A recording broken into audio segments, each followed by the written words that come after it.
এ হচ্ছে 300 ফিটের রাতের সৌন্দর্য। এখন রাত 10টা কি 11টা বাজে এরকম হবে।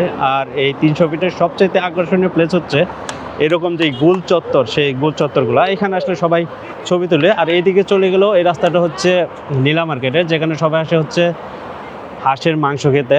আর এই যে দেখেন অনেক লোক কোনটা আসছে, মোটরসাইকেল, প্রাইভেট কার, এগুলো নিয়ে রাতের বেলা, বিশেষ করে এই রাতের যে সৌন্দর্যটা 300 ফিটে সেটা ভালো লাগে, যার কারণে সবাই রাতের বেলায় এখানে বেশিরভাগ লোক আসে।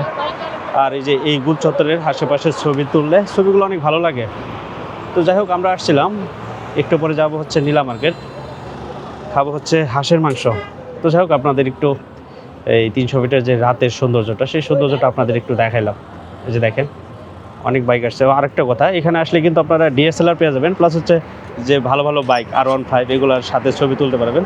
সামান্য কিছু টাকা নেয় আপনার এই ছবি তোলার বিনিময়ে।